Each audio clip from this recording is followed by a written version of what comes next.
जीवन पद्धति में ऑडिट बोलते तो सिर्फ सीए का ऑडिट जो मार्चेंट में होता है या मंथली होता है। कॉरपोरेट सेक्टर में मैंने पहली बार 2017 में गौशाला का ऑडिट यानी देसी गाय का, मेरा काम अभी देसी गाय और गौशाला में ज़्यादा है, तो देसी गाय का ऑडिट कैसे होना चाहिए हमने 2017 में चालू किया।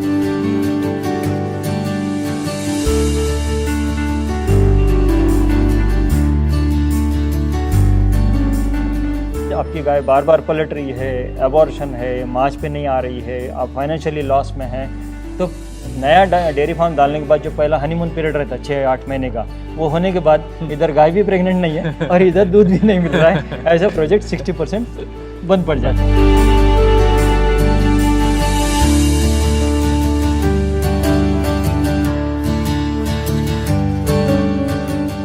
ये जो इकोनॉमिक साइकिल बिठाना है फाइनेंशियल मैनेजमेंट का, ये समझना अगर कब पॉसिबल होगा। आप 1 गाय रखो, 5 गाय रखो, 5000 गाय रखो, मोबाइल ऐप रोज का खर्चा रोज आना ही चाहिए।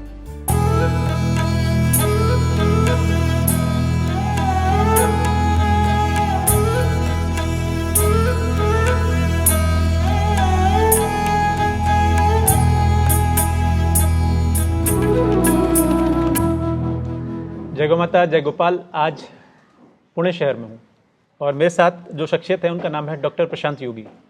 पिछले कई वर्षों से मैं डॉक्टर साहब को फॉलो कर रहा था, मतलब इनका मैं एक तरह से एकलव्य हूँ, लेकिन आमने सामने बैठकर बात करने का कभी मौका नहीं मिला, मुझे भी पत्रकारिता से समय नहीं मिल सका।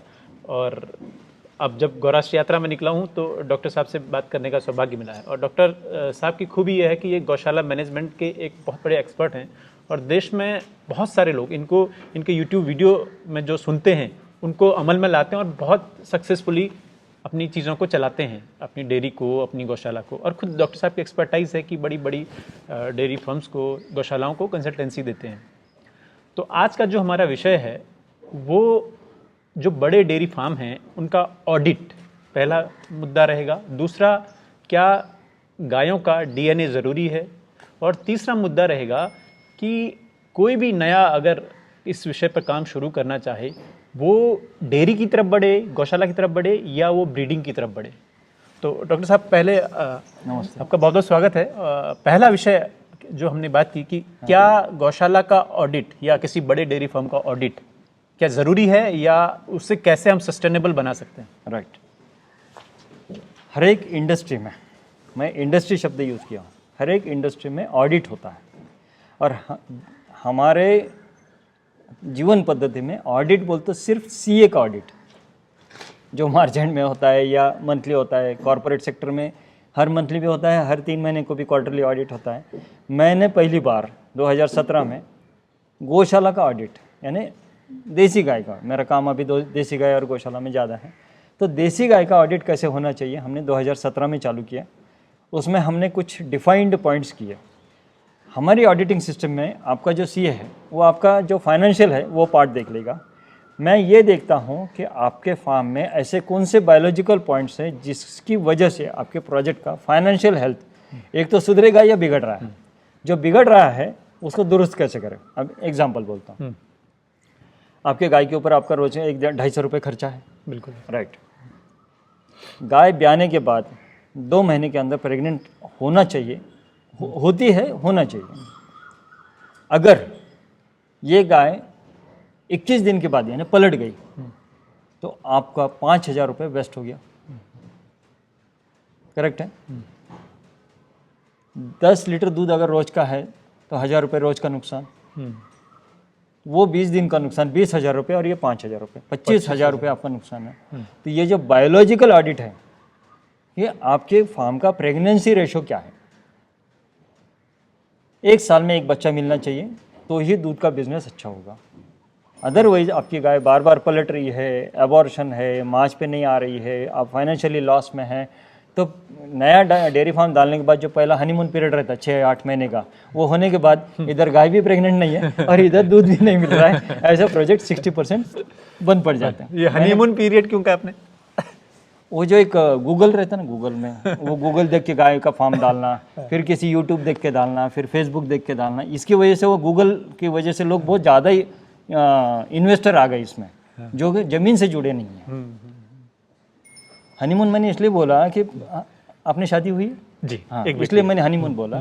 पहले 6 महीने 9 महीने में 6 महीने के बाद इनकम दूध कम हो गया और प्रेग्नेंट भी नहीं है, फिर जो डेली 100 रुपये खर्चा है उसका इनकम कहाँ से हाँ, वो भारी पड़ने लगता है। हाँ, ये जो इकोनॉमिक साइकिल बिठाना है फाइनेंशियल मैनेजमेंट का, ये समझना अगर कब पॉसिबल होगा। आप 1 गाय रखो, 5 गाय रखो, 5000 गाय रखो, मोबाइल ऐप रोज़ का खर्चा रोज़ आना ही चाहिए। वो जब तक नहीं होता, हमने ऑडिट के 17 बिंदु बनाए हैं और आप टेलीग्राम पे देखो 700 MB तक की वीडियो जाती है, गूगल पे 15, अपना व्हाट्सएप पे 15, 17, 20 पे लटक जाती है। 100 से ऊपर नहीं जाती मतलब। हाँ, तो मैं टेलीग्राम के ऊपर ही सबको डाइवर्ट करता हूँ। और जितने मेरे ऑडिट के पॉइंट्स हैं, हर महीने के 2 तारीख को हम वीडियो कॉन्फ्रेंसिंग पे ऑडिट करते, आपको बोलते गाय के नाखून बताओ, गाय की दुम बताओ, गाय के पेट के बाल बताओ, गाय के पीठ के बाल बताओ, हरा चारा बताओ, सूखा चारा बताओ, आपका मेडिसिन बॉक्स बताओ, वो देखो वहाँ पे कितने मेडिसिन रखे, उसके ऊपर ऑडिट करते हैं हम कि आपका फार्म का क्या पोजीशन है। ये 17 जो ऑडिट के पॉइंट्स हैं, वो देखने के बाद हम 3 दिन में हमारा जो कस्टमर है ऑनलाइन 1 साल का भरोसा रखने वाला, उसको बोलते हैं पिछले महीने का ये खर्चा था, अगले महीने में कॉस्ट कटिंग इतना हो सकता है या इनकम जनरेशन हो सकता है। हर एक इंडस्ट्री का, मैं फार्म नहीं बोल रहा हूँ, हर एक इंडस्ट्री का ऑडिट होता है। गाय का ऑडिट होना बहुत बहुत बहुत ज़रूरी है if you want to have a industrial growth, sustainable growth, exponential growth. मैं 1+1=2 की नहीं बात कर रहा हूँ, मैं स्क्वायर क्यूब उसकी बात कर रहा हूँ। ऑडिट बहुत आवश्यक है। और आप जो प्रोजेक्ट रिपोर्ट बोलते हैं वो ठीक है, आप बैंक में जाओ, सब्सिडी लो, क्या करना है वो बात अलग है। मेरा जो प्रोजेक्ट रिपोर्ट रहता है वो 5 बार बदलता है। एसी केबिन का प्रोजेक्ट रिपोर्ट अलग, मेरा प्रोजेक्ट रिपोर्ट अलग। और वो आपके साथ में 5 साल लेके बैठता हूँ। 1 रुपया अगर आपने गलती से 1 किलो सूखा चारा गाय को ज़्यादा डाल दिया तो आपका 826 रुपये सालाना एक गाय का नुकसान है। 10 गाय के 8,000 रुपये में आपके एक लेबर की तनख्वाह निकल गई। तो सूखा चारा कम से कम ज़्यादा कितना डालना, ये ऑडिट में आता है। अच्छा, हाँ, तो क्या हरे चारे का ऑडिट, हरे चारे में आप एक 10 गाय का फार्म बना रहे, एक छोटा किसान 10 गाय तो रखता ही रखता है। हाँ। उसको एनर्जी वाला चारा कितना, प्रोटीन वाला चारा कितना, फलीदार चारा कितना, बेफलीदार चारा कितना, ये रेशियो आना चाहिए। आप दाल बाटी खाते राजस्थान में, कितनी दाल के साथ कितनी बाटी, ये जब तक नहीं होता, आपको मैं सिर्फ 3 कटोरी दाल दूंगा, कैसे होगा? 5 रोटी दूंगा, बिल्कुल नहीं दूंगा। ये इम्बैलेंस भारत में बहुत है। इसकी वजह से हमारी गाय ताकत होते हुए भी उतना आउटकम नहीं देती। इसके लिए ऑडिट होना जरूरी है। अब जिनके पास 20 से ज़्यादा गाय है, उन्होंने उनकी जो खल्ली है, जो कैटल फीड आता है मार्केट में, उसका प्रोटीन, फैट और फाइबर, खल्ली भी रहने उसका पूछना चाहिए। लैब रिपोर्ट बहुत आवश्यक है हर फूड की। अच्छा, तो ये हम ऐसा ऑडिट ऑनलाइन ऑडिट करते हैं। ऑडिट बहुत आवश्यक है, करना चाहिए और उससे आपका फ़ायदा होगा। अच्छा, कोई भी बड़ा इंडस्ट्रियलिस्ट एक पैसे का देखता है, एक रुपया का देखता है, ये आपको गाय में समझ में आएगा ऑडिट में। तो ये एक आम जैसे 2-4 गायें रखता है उसके लिए भी, और डेयरी फार्म बड़ा 100 गायों का रखता है उसके लिए भी जरूरी, दोनों के लिए ज़रूरी है। 20 गाय के ऊपर जब आप करेंगे, 50 पकड़ो, 50 गाय के ऊपर जब करेंगे तो आप सॉफ्टवेयर ले लो, क्योंकि उसका पासवर्ड आपके लैपटॉप में रहेगा। मोबाइल ऐप का कैसा है, वो सब्सक्रिप्शन बेस्ड रहता है। कोई इंडस्ट्री आपको सिर्फ डाटा शेयरिंग कर रही है। 50 के ऊपर जिनका है उन्होंने सॉफ्टवेयर ले लेना, दैट इज़ बेनिफिशियल। एक विषय और था जो आप डीएनए की बात करते हैं कि डीएनए कराना बड़ा ज़रूरी है, ये कितना ज़रूरी है?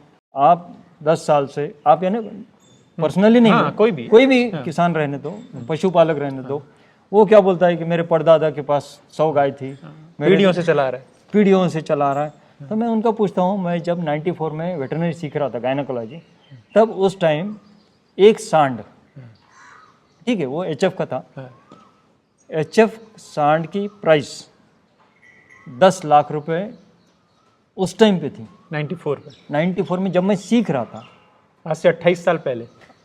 28 साल पहले। आपका इकोनॉमिक्स मेरे से अच्छा है। नहीं हाँ, मैं तो 28 साल पहले अगर सांड की प्राइस 10 लाख थी, हम अभी ऐसा क्यों नहीं फिक्स कर सकते, या कर सकते? मैं शुरुआत किया हूँ 3 साल में आप नैनो का पैसा कमाओ, 4.25 लाख रुपए में शायद नैनो आती है। 5 साल में आप होंडा सिटी की कमाओ, 15 लाख अभी प्राइस है। हो सकता है 10 साल में खुद को इतना बढ़ाइए, रेंज रोवर में आप बैठो गाय के पैसे से। दूसरा कुछ कमाया और गाय में डाला, ये नहीं पसंद। गाय के खुद के बलबूते के ऊपर आपकी रेंज रोवर आना। फिर दिल्ली से कस्टमर बोला साहब अब मैं 68 हूँ, फार्मा इंडस्ट्री का पैसा है, ईमानदारी का है, अगर गाय में इसमें करना है तो BMW मर्सिडीज क्यों नहीं आ सकती? मैं बोला क्यों नहीं, मैं हाजिर हूँ। तो जिसके पास ब्लूप्रिंट है 3 साल 5 साल 10 साल, तो उसने कागज पेन लेके मेरे साथ बैठना, एक्सेल शीट में काम करना, सॉफ्टवेयर में काम करना, और उसके लिए खून का टेस्टिंग, पेशाब, water testing, soil testing, even जिस ज़मीन पे हम बैठे हैं इसका एक स्क्रैब लेके, स्वैब जो बोलते हैं ना, ये स्वैब का टेस्टिंग कि इसमें गलती नहीं है। इनकी जो दूध की बाल्टी है, कैन है, उसका टेस्टिंग मैंने किया है 2008 में एक्सपोर्ट में। ये सब टेस्टिंग। अब आप DNA की बात करें, जो सांड आपके पास है या जो गाय है, आप जो पीछे गाय देख रहे हैं, सांड देख रहे हैं, इससे आने वाली आगे की पीढ़ी, प्रजाति, ये कितने कितने क्वालिटी की होगी, ये अगर आपको सिद्ध करना है तो पेडिग्री यानी खानदान आपको बताना पड़ेगा। इसका बाप, उसका बाप, उसका बाप, उसका बाप, इसकी माँ, इसकी माँ, इसकी माँ, इसकी माँ, इसकी माँ ने इतना दूध दिया था, इसके बाप के माँ ने इतना दूध दिया था, जिसको पेडिग्री डिटेल ये अगर सब पीढ़ी का बताना है तो ही आपको कोई रेंज रोवर का पैसा देगा। नहीं तो आप चरने वाली गाय तो 10,000 मिल जाएंगे रोड पे के ऊपर, बॉम्बे से आगरा। फिर वो DNA क्यों करना है? दूसरी बात है, जो सांड आप यूज़ कर रहे हो उसको सेक्सुअली ट्रांसमिटेड डिसीजेस, जो थोड़ा उदाहरण गलत है, नहीं, हाँ, किसी भी तरह का रोग है, हाँ, जो मैं नहीं बोलना चाहता, आप समझ गए, ह्यूमन में, वैसा गाय में, सांड में कोई भी बीमारी नहीं है। ये भी आपको 4 प्रकार की बीमारियां रहती हैं, उसका DNA टेस्टिंग होना आवश्यक है, इसका वीर्य का टेस्टिंग होना आवश्यक है, इसका ब्लड का टेस्टिंग होना आवश्यक है, इसके दूध का टेस्टिंग होना चाहिए, और उसके बाद आप जो डॉक्यूमेंटेशन रहेंगे, मार्केट से आपकी प्राइस कभी भी 40% ज़्यादा चाहिए। वो कब देगा? जब आपके पास डॉक्यूमेंट है, रिपोर्ट्स है, आपने जो किया है वो बताया है। कंपनियां ISO, हसब क्यों मिलता है उनको, 6 सिग्मा क्यों मिलता है? किया है, कुछ क्वालिटी है। तो हमको हमारी क्वालिटी बताने के लिए लेबोरेटरी का सपोर्ट चाहिए, और उसके लिए मेहनत लगती, पेशेंस लगता है, इन्वेस्टमेंट लगता है। जिसको 3 साल 5 साल का इन्वेस्टमेंट है, उसने ब्रीडिंग में जाना। एक्चुअली वो काम यूनिवर्सिटीज़ का है, सरकार का है, किसान का नहीं है। किसान को ट्रायल एरर पे मत डालो, ये ब्रीड करूँ तो क्या होगा, वो ब्रीड करूँ तो क्या होगा, उसमें उसको मत परेशान करो। जिनको तनख्वाह है, AC केबिन में बैठे हैं, बड़े बड़े डिग्रीज है, डॉक्टरेट है, PhD है, पोस्ट डॉक्टरेट है, उन्होंने वो काम करना चाहिए। गलती ये हो रही है इंडिया में, किसान काम कर रहे हैं। हाँ, तो एक चीज़ और मुझे समझाइए कि अगर कोई भी नया ये मैं तो इसे इंडस्ट्री कहूँगा, अगर इसमें उतरना चाहता है, क्या गौशाला एक गौशाला हो सकती है और ब्रीडिंग सेंटर एक अलग हो सकता है? मतलब ब्रीडिंग करना है या गौशाला करना है, 2 अलग अलग विषय हैं, या दोनों को एक साथ भी करना चाहिए? इस पर बहुत सारे लोगों में मेरा ब्रीडिंग सेंटर है, मतलब ब्रीडिंग सेंटर कहते हैं लोग, ब्रीडिंग के नाम पे कुछ होता नहीं है। ब्रीडिंग के लिए 3 साल से 10 साल इतना पेशेंस चाहिए, इन्वेस्टमेंट चाहिए। 3 साल तक आपको कोई भी पैसा नहीं आ रहा है, जितने मेंटली रेस्टलेस हो जाएंगे आप, उतना नहीं होना है। इसलिए पहले 3 साल तक दूध का कारोबार करो। जब आपको कॉन्फिडेंस आ गया कि नहीं, आप नस्ल सुधार में से पैसा मिल रहा है, दूध में से बाहर आ जाओ। अदरवाइज आपको डेली लॉजिस्टिक्स, यानी नोएडा से दूध अगर गुरुग्राम भेजना है तो कितना परेशानी होता है, मुझे मालूम है, राइट। अगर उसमें नहीं जाना है, दूध को 100 रुपये 120 रुपये अगर नहीं मिलता होगा रेट, 3 साल के बाद वो बिजनेस से बाहर आ जाओ, नस्ल सुधार में जाओ।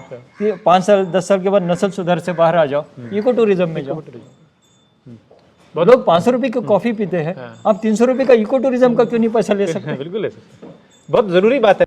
मतलब लोग कहते हैं हमें ब्रीडिंग करनी है, लेकिन सस्टेनेबल बनाने के लिए आप पहले गाय से खुद इनकम जनरेट करिए, गाय के उत्पादों से इनकम जनरेट करिए। ये बहुत ज़रूरी बात थी। देखो, डेली का पैसा आना चाहिए, 1 महीने का आना चाहिए, 1 साल का, 3 साल का, 5 साल, 10 साल, ये 10 साल के लिए पूरा मैप आपके पास, रोड मैप जिसको बोलते हैं आप, वो रोड मैप होना ज़रूरी है। ये बहुत काम की बात है बताइए डॉक्टर साहब ने, है तो बहुत कुछ बात करने के लिए, लेकिन मुझे पता है दर्शकों का भी एक पेशेंस है, मैं जितना बड़ा एपिसोड बनाऊंगा वो उतनी जल्दी भागेंगे। हाँ, लेकिन कम बातें हैं, बहुत सारी बातें डेयरी एग्री कंसल्टेंट पे आप सुन सकते हैं। इससे पहले का पार्ट कैसे स्टार्टअप करें वो आप सुनिए, उसके आगे का पार्ट आप मार्टी इंडिया पर देख रहे हैं। तो डॉक्टर साहब आपका बहुत बहुत शुक्रिया, आपने धन्यवाद। छोटे से कम समय में बहुत सारी जानकारी दी। धन्यवाद।